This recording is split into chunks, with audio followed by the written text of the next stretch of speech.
हम बात करने वाले हैं फैक्टर्स दैट अफेक्ट फोटोसिंथेसिस। अगर आपने लास्ट वीडियो नहीं देखा है related to what is photosynthesis, then I would request you to please watch the first part first, ताकि आपकी बेटर अंडरस्टैंडिंग हो। फर्स्ट पार्ट ऑलरेडी चैनल पर आ चुका है। Now we are getting ahead with the second part.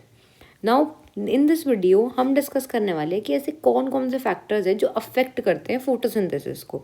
तो सबसे पहला फैक्टर जो है वो है हमारा light, carbon dioxide, water and temperature. ये हमारे जो है फैक्टर्स हैं। लेट अस सी देम, क्या क्या फैक्टर्स हैं हमारे। सो फैक्टर्स अफेक्टिंग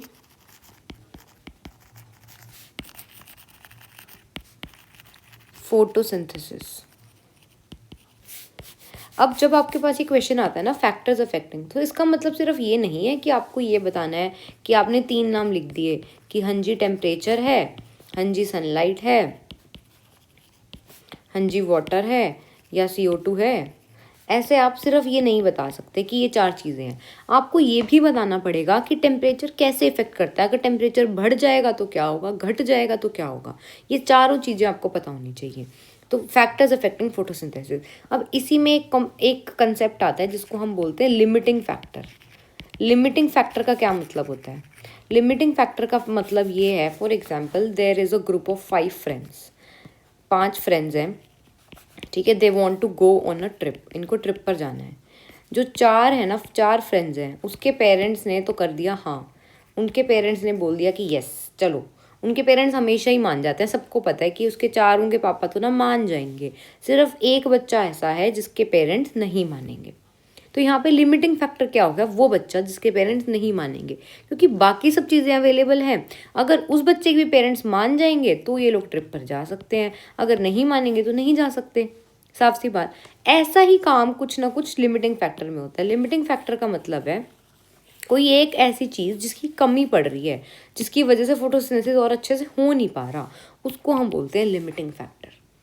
राइट। अब हमें ये देखना है कि कौन कौन से हमारे लिमिटिंग फैक्टर्स हैं, कौन कौन सी चीज़ें क्या हैं। तो लिमिटिंग फैक्टर्स वो कंडीशन है, वो रिसोर्सेज हैं जिनकी सप्लाई कम है। जिनकी सप्लाई क्या है? कम।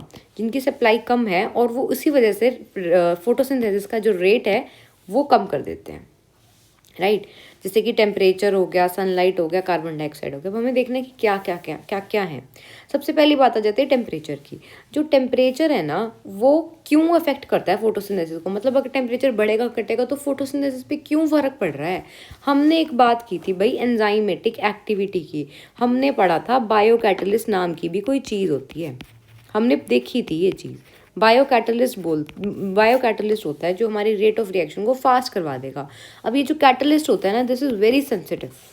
ये बहुत सेंसिटिव है। ये सेंसिटिव है लाइट से, CO2 से, ठीक है, इन सब चीज़ों से, टेम्परेचर से, इन सब से ये बहुत सेंसिटिव सा है।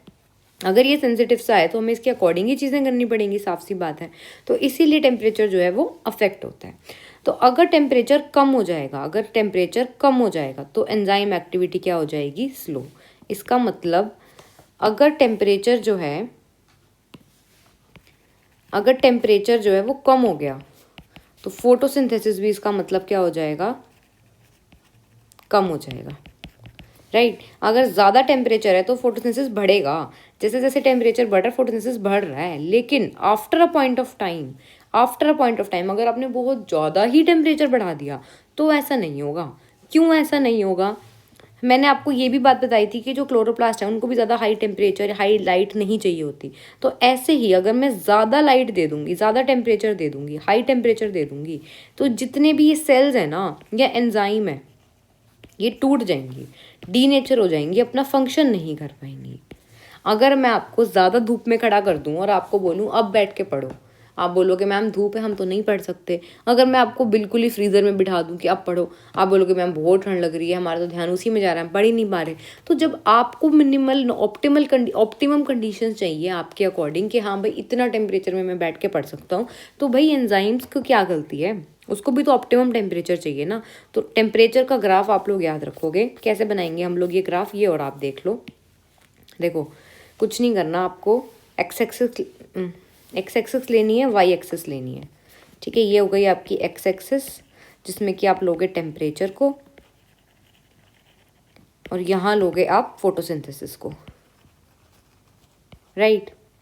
अब इसमें हमें ये दिखाना है कि भाई टेम्परेचर अगर बहुत कम है तो फोटोसिंथेसिस नहीं बढ़ेगा, फोटोसिंथेसिस नहीं बढ़ेगा। अगर वो ज़्यादा हो जाएगा तो वो भी बढ़ेगा, लेकिन अगर एक्सेस हो जाएगा तो वो क्या हो जाएगा, वापस से कम होना शुरू हो जाएगा। इसको हम कैसे दिखाएंगे, पहले तो बढ़ रहा है बढ़ रहा है बढ़ रहा है, फिर इतने पॉइंट के बाद अगर और ज़्यादा बढ़ेगा तो वो अब आके घटता चला जाएगा। इस तरह से हमारा ग्राफ बनेगा। It is very very easy. इन चारों के ही ग्राफ्स आपको बनाने हैं। आप जब ये लिखोगे ना, फैक्टर्स अफेक्टिंग फोटोसिंथेसिस आएगा, आप टेम्परेचर को थोड़ा सा डिफाइन करोगे, उसका आप ग्राफ बनाओगे, राइट। तो इस तरह से ये जो है अफेक्ट करता है। The limiting factor for temperature would be the temperature at which enzymes responsible for photosynthesis operate optimally. मतलब जो एंजाइम्स को जो टेम्परेचर ऑप्टिमम चाहिए, जो बेस्ट टेम्परेचर उसको चाहिए, वो उसी पे अपना काम कर सकता है, वरना वो काम नहीं कर सकता। Next is light intensity. अब मैंने आपको फर्स्ट पार्ट में वीडियो के बताया था कि क्लोरोप्लास्ट जो है वो अपना जो शेप है या जो अपना पोजीशन है वो चेंज कर लेता है ड्यू टू सन। अगर सन बिल्कुल फॉरहेड पे है उसके, तो वो अपनी पैरेलल कर लेगा पोजीशन, ताकि उसको सनलाइट कम से कम लगे। तो यही ऐसा ही कुछ हाल हमारा लाइट इंटेंसिटी का है। लाइट इंटेंसिटी वैसे तो हमारी लिमिटिंग फैक्टर होता है। लिमिटिंग फैक्टर का मतलब अगर लाइट इंटेंसिटी ज़्यादा हो गई ना तो फोटोसिंथेसिस भी ज़्यादा होगा, फोटोसिंथेसिस भी ज़्यादा होगा। तो यहाँ पे क्या हो रहा है, लाइट इंटेंसिटी जब हमने बढ़ानी शुरू करी फोटोसिंथेसिस बढ़े जा रहा है, बढ़ रहा है। But after a point of time saturation point आ गया। सैचुरेशन पॉइंट आने का क्या मतलब है, मैं आपको बताऊँ। लेट अस सी सैचुरेशन का मतलब क्या होता है। सैचुरेशन होता है जब, फॉर एग्जाम्पल, ये एक बीकर है, ठीक है, इसमें मैंने वाटर फिलअप कर दिया है, ठीक है। इसमें मैंने ना पहले 1 शुगर डाली, 1 स्पून शुगर डाली, 1 स्पून डाली ऑफ शुगर, ठीक है, एक चम्मच चीनी डाल दी। फिर मैंने इसमें 20 चम्मच डाल दी। फिर मैंने इसमें सोचा मैं 50 चम्मच डाल दूँ। जब वो 20 चम्मच तक था ना, तब वो डिज़ोल्व हो गया, लेकिन जब मैंने 50 डाली ना, इट डिड नॉट डिज़ोल्व। मतलब हुआ क्या, उसका सैचुरेशन पॉइंट आ चुका था। वो कह रहा है बस अब मैं और नहीं कर सकता डिज़ोल्व, तुमने मुझसे बहुत डिज़ोल्व करवा लिया, इससे ज़्यादा मैं डिज़ोल्व नहीं कर सकता। तो it is called saturation point. For example, मतलब मैं आपको तुम्हें बताती हूँ। फॉर एग्जाम्पल, अगर 5 क्लोरोप्लास्ट हैं, वो लाइट को लेंगे और एब्जॉर्ब करेंगे और काम करेंगे, ठीक है। जब लाइट कम थी, अगर लाइट लेस है तो 2 क्लोरोप्लास्ट अपना काम करेंगे, ठीक है। अगर थोड़ी सी ज़्यादा बढ़ गई तो 3 कर लेंगे, ज़्यादा बढ़ गई 4 कर लेंगे, ज़्यादा बढ़ गई 5 कर लेंगे। अब 5 से तो फालतू क्लोरोप्लास्ट ही नहीं है, क्लोरोप्लास्ट ही खत्म हो गए, क्लोरोप्लास्ट फिनिश्ड। अगर अब क्लोरोप्लास्ट ही फिनिश हो गए तो क्या अब फोटोसिंथेसिस बढ़ेगा? नहीं, अब नहीं बढ़ेगा। इसी को बोलते हैं सैचुरेशन आ जाना, राइट। तो हम ये देख लेते हैं लाइट इंटेंसिटी के साथ कैसा ग्राफ बनेगा। यहाँ पे हमारा फोटोसिंथेसिस, यहाँ पे आएगा हमारा लाइट इंटेंसिटी। बताओ भाई कैसे बढ़ेगा। पहले तो भाई लाइट इंटेंसिटी बढ़ा रहे हैं। लाइट इंटेंसिटी जैसे जैसे हम बढ़ा रहे थे बढ़ता जा रहा था। बाद में आके क्लोरोप्लास्ट फिनिश हो गए थे तो क्या हो गया था, कांस्टेंट। इसीलिए जो ग्राफ है इसमें ऐसा कांस्टेंट वाली चीज़ आई हुई है, राइट। देखो आप देख भी सकते हो, पहले तो लाइट लिमिटिंग फैक्टर था, लिमिटिंग फैक्टर की वजह से जब हमने दिया तो ये बढ़ रहा था। बाद में जब वो कोई और फैक्टर लिमिटिंग हो गया और क्लोरोप्लास्ट की वो ख़त्म हो गई तो ये क्या हो गया, कांस्टेंट। हायर लेवल्स जो हैं इंक्रीज कर देंगे फोटोसिंथेसिस को until a saturation point. Insufficient light में जब लाइट कम है तो फोटोसिंथेसिस उसमें कम होगा और प्रोसेस धीरे हो जाएगा, right. Next is carbon dioxide. Carbon dioxide भी हमें पता है बहुत ज़्यादा ज़रूरी है। ज़्यादा कार्बन डाइऑक्साइड होगी तो वही ज़्यादा फोटोसिंथेसिस होगा, इसलिए हमारा ग्राफ लीनियर के उसमें आएगा। जैसे पहले लाइट वाला था, एकदम सेम इसका ग्राफ है, राइट। अगर कम कार्बन डाइऑक्साइड है तो कम आपका फोटोसिंथेसिस होगा, वही सेम चीज़ है इसके अंदर भी। Now there is a question for you, all of you. आप इसका आंसर मुझे कमेंट्स में ज़रूर दीजिएगा। आपको इसमें बताना है, ये जो आपको ग्राफ गिवन है, आपको इसमें बताना है कि कौन सा लिमिटिंग फैक्टर किस चीज़ ने एज अ लिमिटिंग फैक्टर जो है वर्क किया है यहाँ पे। इस इंटरेक्शन में आपको कार्बन डाइऑक्साइड का कंसनट्रेशन मिल रहा है और आपको दो दो टाइप में मिल रहा है। फर्स्ट यहाँ पे आपको मिल रहा है और दूसरा यहाँ पे। एक बार 0.03 कंसंट्रेशन था, एक बार 0.10 था। तो इन दोनों में फ़र्क क्या है? पहले तो मैं आपको हिंट दे देती हूँ। हमें इतना तो साफ साफ दिखाई दे रहा है कि 0.3 और 0.10, जब 0.3 था तो इतना ही फोटोसिंथेसिस हो पाया, राइट। और जब 0.10 हो गया तो फोटोसिंथेसिस कितना बढ़ गया, इतना फोटोसिंथेसिस में इंक्रीज आया है। इसी की वजह से तो इंक्रीज आया ना। तो ये एक मैं आपको हिंट दे दिया मैंने आपको। अब आपको बताना है कि क्या लिमिटिंग फैक्टर रहा है इसमें, राइट। तो discuss the limiting factors and there effects. उसका क्या इफेक्ट रहा है डिफरेंट रेंज ऑफ कंसंट्रेशन पे, कि इस पे क्या है, इस पे क्या है, दोनों पे आपको इफेक्ट बताना है। ये आपका क्वेश्चन है, आप ज़रूर कमेंट्स में इसका आंसर कीजिएगा।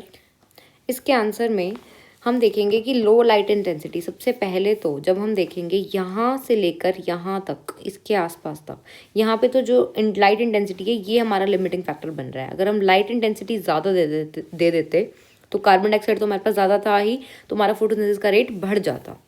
तो लो लाइट इंटेंसिटी यहाँ पर ये हमारा लिमिटिंग फैक्टर है। लाइट अगर हम बढ़ा देते तो हमारा फोटोसिंथेसिस भी बढ़ जाता।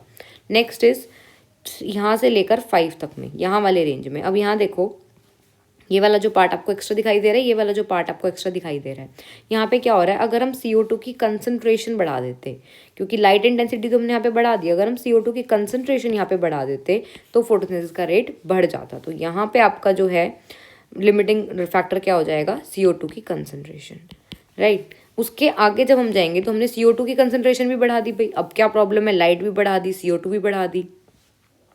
तो यहाँ पे आपका यहाँ पे क्या है? कार्बन डाइऑक्साइड की कंसंट्रेशन ही लिमिटिंग फैक्टर है। क्यों?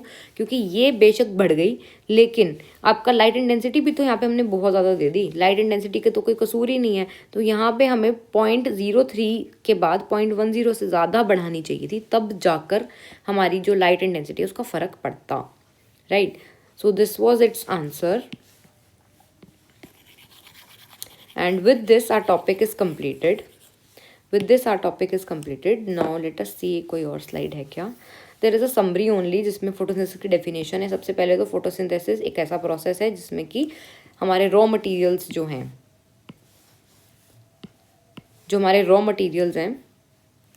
Sunlight, water, carbon dioxide, glucose, oxygen, इन सब से हम कार्बन डाइऑक्साइड, इससे हम ग्लूकोज और ऑक्सीजन बना लेते हैं। नेक्स्ट इज क्लोरोप्लास्ट, जो कि हमने बोला था किचन ऑफ सेल है भाई हमारा, जिसके अंदर फोटोसिंथेसिस होता है। यही है जो लाइट एनर्जी को एब्जॉर्ब करता है। फिर हमने देखे factors affecting, which is temperature, light intensity, carbon dioxide, right. So this was all about today's video. Thank you so much guys for watching this video. If you find this video helpful, then share it to your friends. Thank you so much.